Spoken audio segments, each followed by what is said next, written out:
Hi, Year 4. So it's story time again. We're still on The Pied Piper of Hamelin by Michael Morpurgo, Part 2.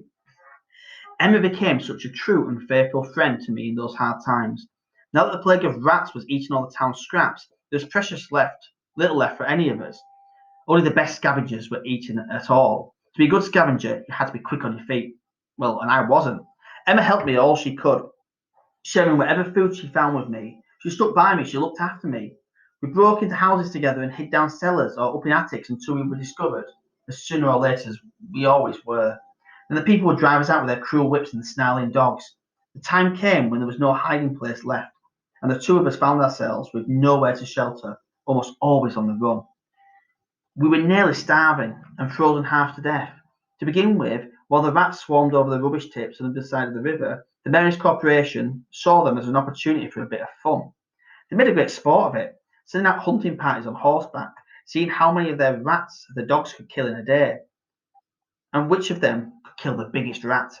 They killed hundreds, and the more they killed, the happier they were. It was just a lark for them, a bit of a laugh, but not for long. Once the rats began to come into town to find their way into the larders and into shops, they realised that they could be facing starvation themselves. At last, they began to take the situation more seriously. Now they went out hunting in deadly earnest. For days, the mayor and his corporation hunted down the rats and killed them. Then everything changed. I remember the evening it happened.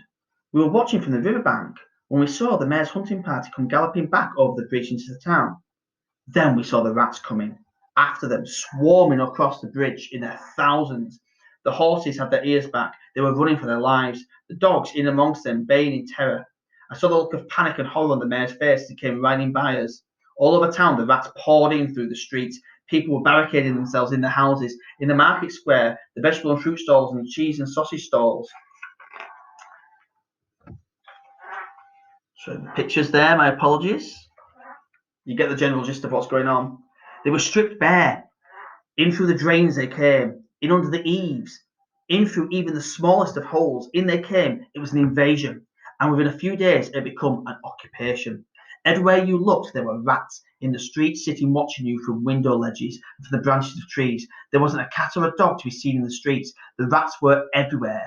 These were angry rats. They'd bite you as soon as look at you. The mayor and his councillors tried to get rid of them. They tried everything. They put down traps, but the rats took one look at them and they knew what they were for.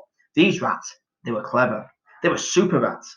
The mayor gave instructions to put rat poison down all over the town, but the rats took one sniff and realised at once what it was. It didn't fool them. They didn't touch it. So he sent his drummers out into the streets to frighten them away. This worked for a little while, but as soon as the drummers stopped drumming, the rats came back. The mayor ordered that fires should be lit in all their nesting holes, and he was sure that this would drive them away, and it did too, for a little while. But as soon as the fires went out, the rats came back. It was hopeless. There seemed to be nothing he could do to rid Hamelin town of the rats. Nothing at all that he could do. All he could think of was now how to protect themselves and their children from the rats. As it turned out, it happened to be me that gave the mayor the idea of how this might be done. One morning I was standing on the steps of the town hall, with Emma beside me, playing my penny whistle whilst begging as usual. We couldn't sit down anymore because the rats would try and bite us, and there were so many of them everywhere. Even so, a couple of rats came right up to us, noses twitching, ready to give us a sharp nip if we let them get any closer. They'd tried this on before. We knew what to do. I used my crutch and I lashed out at them. Emma always had a great long stick she kept by her just for this purpose. We were pretty practiced. We had great aim too. The rats ran off at once, skittering down the gutter, squeaking and squealing as they went. That is when I heard the voice from behind us. They're frightened of you. You scared them off. I looked up to see the mayor towering over me. All his councillors behind him. From now on, thief dogs, you will be my rat boy and my rat girl. You will stay by me and my family 24 hours a day.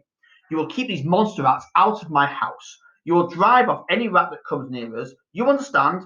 For this, I shall feed you. We have little to spare, but I shall see that you do not starve. And at night you may sleep in the town hall by the fire. Follow me. This was too good to be true. We'd have food, we'd be warm, we'd have shelter. So from that moment, we weren't thief dogs anymore. We became the mayor's rat kids instead. And we went everywhere he went, keeping them rats at bay. With me, with my trusty crutch, and Emma with her great long stick. It wasn't long before all the councillors and all the rich people in town had a rat kid of their own to keep the rats away from their houses. All the thief dogs had become kids.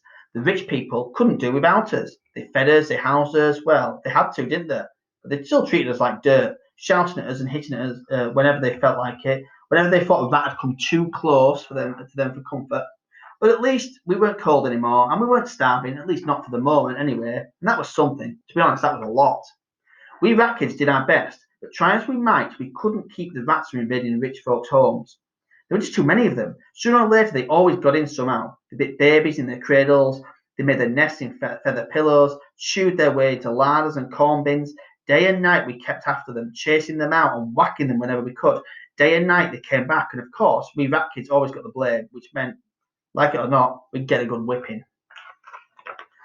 Emma and me, we were lucky the most, not because the mayor was kinder than the others, he certainly wasn't. It was because I was a champion rat whacker, an utter genius at keeping the rats out. The thing was, you see, I'd been using my crutch as a weapon for a very long time by now, so when I wanted to hit a rat, well, I didn't miss, ever. The rats weren't stupid, far from it. They knew what they were doing and kept their distance, which meant they didn't bother us so much, nor the mayor or his family either. Because of this, the mayor was quite pleased with me and Emma and kept us constantly by his side. So that's how, on the day, it all happened. Emma and I were right there and we saw everything with our own eyes. We were there at the council meeting with all the councillors gathered around on the lookout, as we always were, for rats. The councillors were getting more and more agitated. Everyone was shouting at everybody else. They were shouting over the top of each other, complaining bitterly about and noisily about the rats. What was the mayor going to do about them? Did he know that their children were being attacked in the streets and on their way to school, that their wives were too frightened to venture out? Did he realise how serious this situation was? That there would soon be no food to eat because the rats were eating everything, that butchers and bakers had closed their shops and fled the town, that the market had shut down, that Hamlin town was facing starvation. What was the mayor going to do about the rats? The mayor had no answers. All he could do was sit there on his mayor's throne and rage, blaming everyone, cursing everyone, and suddenly the great doors of the council chamber were thrown open, and in strode the oddest looking man I'd ever seen in my life. The whole chamber was at once struck dumb in amazement.